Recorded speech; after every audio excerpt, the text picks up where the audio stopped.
Hi friends, வணக்கம். Welcome back to my channel. இன்னைக்கு நம்ம சேனல்ல ரொம்பவே யூஸ்ஃபுல்லான டிப்ஸ் தான் ஷேர் பண்ணியிருக்கேன். லாஸ்ட் டைம் நம்ம போட்ட வீடியோல ஒரு புளி சாத பொடி வந்து போட்டிருந்தேன். ஸோ அந்த பொடி பார்த்துட்டு நிறைய ஃப்ரெண்ட்ஸ் வந்து கேட்டிருந்தீங்க. அந்த பொடியும் நான் வந்து இந்த வீடியோவில் ஆட் பண்ணியிருக்கேன். ஸோ வீடியோ வந்து ஸ்கிப் பண்ணாமல் பாருங்கள். இப்போ ஃபஸ்ட்டு டிப் என்ன அப்படின்னு பார்த்துடலாங்க. ரெகுலராக நம்ம கிச்சனில் யூஸ் பண்ணக்கூடிய ஆயில் கண்டெய்னர் எப்படி க்ளீன் பண்ணுறதுன்னு தான் பார்க்க போகிறோம். ஸோ ஆயில் கண்டெய்னர் வந்து க்ளீன் பண்ணுறது ஒரு தலைவலியாகவே இருக்கும் நமக்கு. ஸோ அதை வந்து எப்படி ஈஸியாக க்ளீன் பண்ணுறதுன்னு பார்க்கலாம். நம்ம ரெகுலராக துணி துவைக்கிற பவுடர் இருக்கும் இல்லையா, அந்த துணி துவைக்கிற பவுடர் வந்து எடுத்துக்கோங்க. நீங்கள் எத்தனை கண்டெய்னர் வச்சுருக்கீங்களோ அதுக்கேற்ற மாதிரி பாத்திரம் வந்து செலக்ட் பண்ணிக்கோங்க. நான் வந்து இன்றைக்கி இந்த பாத்திரம் எடுத்தேன். எனக்கு இது பத்தலை, இதை விட கொஞ்சம் பெரிய பாத்திரமாக எடுத்திருக்கேன். ஸோ கை பொறுக்கிற சூடில் சுடு தண்ணி சேர்த்ததுக்கு பிறகு நல்லா நுர வர்ற அளவுக்கு அதை வந்து ஒரு ஸ்பூன் வச்சு கலக்கி விட்டுருங்க. அதுக்கப்புறம் நம்ம எடுத்துருக்கிற கிளாஸ் பவுல், அதுக்கப்புறம் ஸ்டீல் பவுல், இது எல்லாத்தையுமே வந்து நம்ம இந்த தண்ணிக்குள்ளே சேர்த்துடலாம். ஒரு அரை மணி நேரம் அப்படியே டிஸ்டர்ப் பண்ணாமல் ஊற விட்டுருங்க. அதுக்கப்புறம் வந்து நீங்கள் தேய்க்க ஆரம்பிக்கலாம். நார்மலாக நம்ம பாத்திரம் கழுவ யூஸ் பண்ணுவோம் இல்லையா, அந்த மாதிரி ஸ்க்ரப்பர் வச்சு தேய்ச்சி கொடுத்துருங்க. அந்த மூடி எல்லாமே வந்து நிறைய ஆயில் வந்து பிடிச்சிட்டு ஒரு மாதிரி ரப்பர் மாதிரி இருக்கும். ஸோ அது எல்லாத்தையுமே ஈஸியாக ப்ரஷ் வச்சு க்ளீன் பண்ணிவிடுங்க. ஸோ இந்த மாதிரி நல்லா க்ளீன் பண்ணதுக்கப்புறமா நார்மலாக நீங்கள் பாத்திரம் தேய்க்கிற லிக்விடு சோப்பு எது வேணுனாலும் சேர்த்து க்ளீன் பண்ணிவிடுங்க. உங்களுக்கு வந்து இந்த மாதிரி நம்ம துணி துவைக்கிற பவுடர் யூஸ் பண்ணி ஊற வைக்கிறதுனால அந்த ஸ்மெல் வருமா அப்படின்னு கேட்டிங்கன்னா கண்டிப்பாக வரவே வராது. அதுக்கான வாசம் சுத்தமாக இருக்காது. ஸோ நல்லா அந்த மாதிரி கழுவிச்சு இப்படி வெயிலில் நம்ம காய வச்சு எடுத்துடலாம். இப்போ காய வச்சு எடுத்ததுக்கப்புறம் நம்ம என்ன அதில் போடுறோமோ ஸோ அதை வந்து நான் போட்டுட்டேன். ஸோ ஆயில் எல்லாத்தையுமே வந்து ஊற்றிட்டேன். இந்த மாதிரி வந்து சாக்ஸ் போட்டு வச்சுட்டேன். ஸோ நான் இதுக்கு ஆயில் கண்டெய்னருக்கு அப்படின்னு 2 செட்டு சாக்ஸ் வந்து வச்சுருக்கேன். ஸோ அந்த மாதிரி சாக்ஸ் வந்து நான் ஒன்று மாற்றி போட்டுப்பேன் அந்த கண்டெய்னர் வந்து வாஷ் பண்ணும்போது.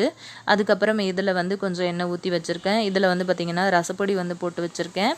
இன்னொன்றில் வந்து பார்த்திங்க அப்படின்னா இட்லி சோடாத்தூள் வந்து போட்டு வச்சுருக்கேன். ஸோ இதெல்லாமே வந்து ரெகுலராக நம்ம யூஸ் பண்ணும்போது டக்குன்னு கை பட்டுறதுனால ரொம்பவே அழுக்காகிறதுக்கு வாய்ப்பு இருக்குது. ஸோ அதை வந்து நம்ம இந்த மாதிரி க்ளீன் பண்ணி எடுத்துடலாம். ஸோ உங்களுக்கு கண்டெய்னர் வந்து பார்த்திங்கன்னா பளபளன்னு புதுசு போல் இருக்கும். இப்போ பார்த்திங்க அப்படின்னா இது வந்து நான் இட்லி, அதாவது தோசை சப்பாத்தியெல்லாம் போடும்போது இந்த ஆயில் வந்து யூஸ் பண்ணிப்பேன். அது வந்து ரெகுலராகவே எடுக்கிறதுனால ஆயில் வந்து சைடில் எல்லாமே வந்து லீக் ஆகும் இல்லையா, அதுக்காக இந்த மாதிரி டிஷ்யூ பேப்பர் வந்து மடித்து இந்த மாதிரி சுற்றிட்டு ரப்பர் பேண்டு போட்டு வச்சுருங்க.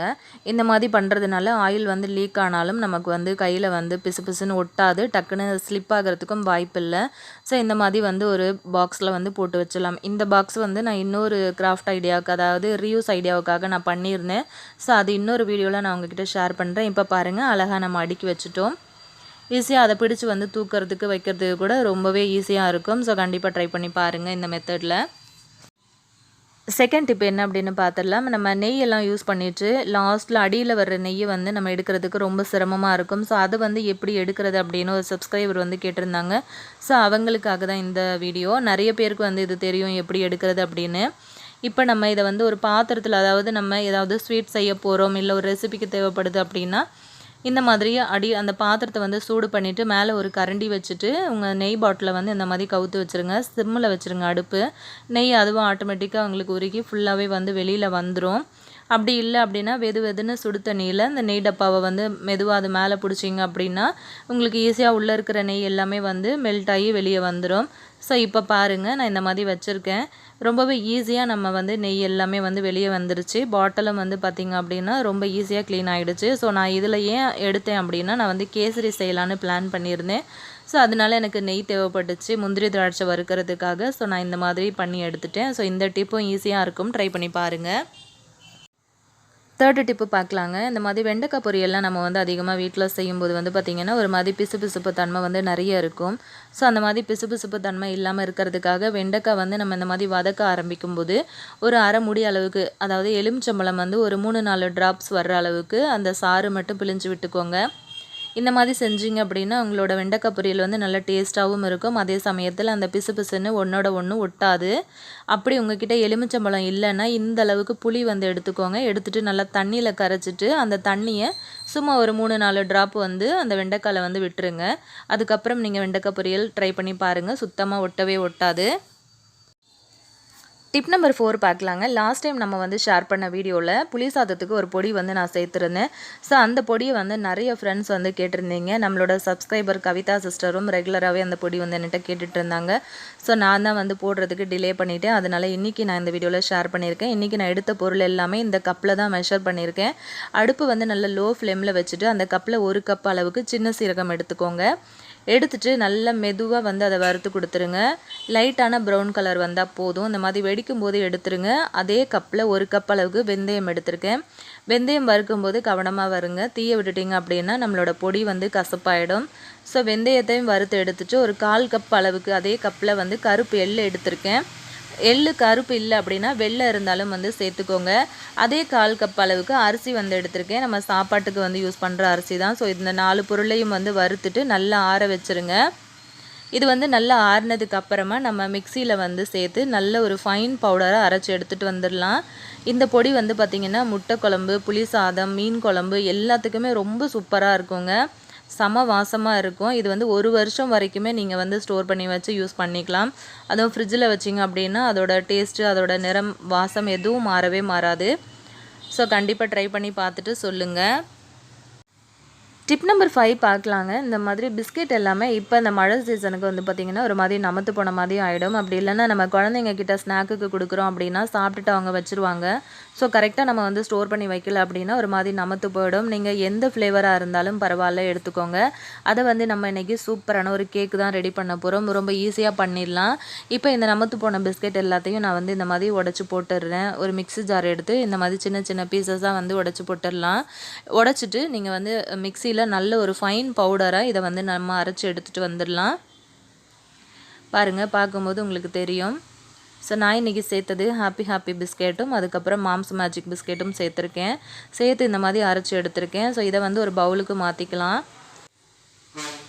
பவுலுக்கு மாற்றினதுக்கப்புறம் இதை ஒரு ஓரமாக வச்சிடலாம். ஒரு 4-5 பிஸ்கெட் மட்டும் எடுத்து தனியாக நம்ம வந்து ஆயிலில் ஃப்ரை பண்ணிக்கலாம். ஆயிலில் வந்து நீங்கள் சேர்த்ததுமே வந்து கொஞ்சம் கொலன்னு ஆகுற மாதிரி தான் இருக்கும். ஒரு 2-3 நிமிஷத்தில் அந்த பிஸ்கெட்டை திருப்பி போட்டுட்டு அடுப்பை ஆஃப் பண்ணிவிட்டு அந்த பிஸ்கெட்லாம் எடுத்து நீங்கள் தனியாக வச்சுருங்க. கொஞ்சம் நேரத்தில் அது மொறுன்னு கிறிஸ்பி ஆகிடும். நம்ம இதை வந்து கேக்கில் சேர்த்துக்க போகிறோம். இப்போ நம்ம அரைச்சி வச்ச பிஸ்கெட் பவுடரில் 1/2 ஸ்பூன் அளவுக்கு பேக்கிங் சோடா, 1/4 டீஸ்பூன் அளவுக்கு இட்லி சோடா தூள் மட்டும் சேர்த்துக்கலாம். சேர்த்துட்டு இதை வந்து நல்லா கலந்து கொடுத்துருங்க. அதுக்கப்புறம் நம்ம வந்து காய்ச்சி ஆற வச்ச பால் வந்து எடுத்துக்கலாம். பாலுக்கு வந்து அளவெல்லாம் எதுவும் கிடையாது. நம்ம எடுக்கிற பிஸ்கெட்டுக்கு ஏற்ற மாதிரி நமக்கு வந்து பால் தேவைப்படும். ஸோ அந்த பிஸ்கெட்டோட பதம் வந்து எந்த அளவுக்கு இருக்கணும் அப்படின்னு நான் காட்டுறேன். அந்த அளவுக்கு வர்ற வரைக்கும் நீங்கள் வந்து பால் சேர்த்துக்கோங்க. இப்போ பாருங்கள், நான் வந்து கேக் இதில் தான் பண்ண போகிறேன். இதில் கொஞ்சமாக ஆயில் அப்ளை பண்ணியிருக்கேன். ஸோ ஆயில் அப்ளை பண்ணிவிட்டு இப்போ பாருங்கள், இந்த மாதிரி இருக்கணும். இந்த மாதிரி வர்ற வரைக்கும் உங்களுக்கு எவ்வளோ பால் தேவைப்படுதோ அந்த அளவுக்கு கொஞ்சம் கொஞ்சமாக சேர்த்துக்கோங்க. இப்போ 2-3 தடவை இதை வந்து டேப் பண்ணிக்கலாம். இப்போ நம்ம எடுத்து வச்சோம் இல்லையா, பிஸ்கெட் வந்து எண்ணெயில் ஃப்ரை பண்ணி வச்சோம் பாருங்கள், நல்ல கிறிஸ்பியாக மொறுன்னு வந்திருக்கு. இதை வந்து நம்ம இப்போ கேக்குக்கு மேலே வந்து தூவி விட போகிறோம். நம்ம வந்து கேக் மாவு மிக்ஸ் பண்ணும்போதே நீங்கள் இதை வந்து நீங்கள் சேர்த்துக்கிட்டிங்கனாலும் உங்களுக்கு நடுவில் இது வந்து நல்லாயிருக்கும் சாப்பிடும்போது. அப்படி இல்லைன்னா கேக்குக்கு மேலே வந்து இந்த மாதிரி தூவி விட்டுக்கலாம். பார்க்குறதுக்கு ரொம்ப அழகாக இருக்கும். இப்போ இந்த மாதிரி பண்ணிவிட்டு நம்ம வந்து குக்கரில் தான் இன்றைக்கி பண்ண போகிறோம். நம்ம எடுக்கிற குக்கரை வந்து நம்ம பிஸ்கெட் வந்து அரைச்சோம் இல்லையா, அந்த டைமே வந்து அடுப்பில் வச்சுருங்க. அடுப்பில் வச்சுட்டு ஒரு 15 நிமிஷத்துக்கு மூடி போட்டு அப்படியே விட்டுருங்க. இந்த மாதிரி ஸ்டாண்டு வந்து நான் உள்ளே வச்சுருக்கேன். ஒரு 10லேருந்து 15 நிமிஷத்துக்கு நம்ம முன்னாடியே சூடு பண்ணினதுக்கு அப்புறமா நீங்கள் வந்து அந்த கேக் டின்னை வந்து உள்ளே வச்சுட்டிங்க அப்படின்னா உங்களுக்கு சீக்கிரமாக சூடு வந்து ஏற ஆரம்பிச்சிரும். ஸோ இது வந்து க்ளோஸ் பண்ணி வச்சிடலாம். அதாவது நான் இன்றைக்கி கேஸ்கெட் வந்து போடலை. ஸோ அதுக்கப்புறம் எடுத்துட்டு குக்கர் மூடி எடுத்துகிட்டு நார்மல் மூடி போட்டு நான் வச்சுருந்தேன். கரெக்டாக எனக்கு 45 நிமிஷம் ஆச்சு. பாருங்கள், நல்லா லோ ஃப்ளேம்லேயே வைங்க. நல்லா ஆறுனதுக்கப்புறமா சைடில் வந்து இந்த மாதிரி கத்தி வச்சு இந்த ஓரங்களெல்லாம் எடுத்து விட்டுடலாம். அதுக்கப்புறம் நம்ம வந்து கவுத்துட்டோம் அப்படின்னா நமக்கு ரொம்ப சூப்பராக சாஃப்டான கேக் வந்து கிடச்சிருக்கு. ஸோ கேக் வந்து தீஞ்சும் போகலை, பார்க்க ரொம்ப சூப்பராக வந்திருக்கு பாருங்கள். ஸோ வேஸ்ட்டாக, அதாவது நமத்து போன பிஸ்கெட் வச்சு ரொம்ப சூப்பராக இப்படி ஒரு கேக் வந்து நம்ம குழந்தைங்களுக்கு ரெடி பண்ணி கொடுக்கலாம். ஸோ இதே மாதிரி நிறைய டிப்ஸ் வீடியோஸ் நம்ம சேனலில் ஆல்ரெடி நான் போஸ்ட் பண்ணியிருக்கேன். நம்மளோட டிப்ஸ் எல்லாமே ரொம்ப யூஸ்ஃபுல்லாக இருக்குது அப்படின்ட்டு நிறைய பேர் சொல்கிறீங்க. கண்டிப்பாக நம்ம சேனலை இன்னும் நீங்கள் சப்ஸ்கிரைப் பண்ணல அப்படின்னா மறக்காமல் சப்ஸ்கிரைப் பண்ணி வச்சுட்டு கூட இருக்கிற பெல் ஐக்கானை ப்ரெஸ் பண்ணி ஆல் அப்படிங்கிற நோட்டிஃபிகேஷனை கொடுத்தீங்கன்னா மட்டும்தான் நான் போடுற வீடியோஸ் எல்லாமே உங்களுக்கு நோட்டிஃபிகேஷனாக வரும். ஸோ இந்த கேக்கையும் வந்து ட்ரை பண்ணி பாருங்கள். அதுக்கப்புறம் நான் ஷேர் பண்ண அந்த புளி சாத பொடியையும் வந்து ட்ரை பண்ணி பார்த்துட்டு எப்படி இருக்குது அப்படின்னு மறக்காமல் கமெண்ட்டில் சொல்லுங்கள். இதே மாதிரி இன்னொரு இன்ட்ரெஸ்டிங்கான வீடியோவோட நான் உங்களை திரும்பவும் மீட் பண்ணுறேன் ஃப்ரெண்ட்ஸ். தேங்க்யூ.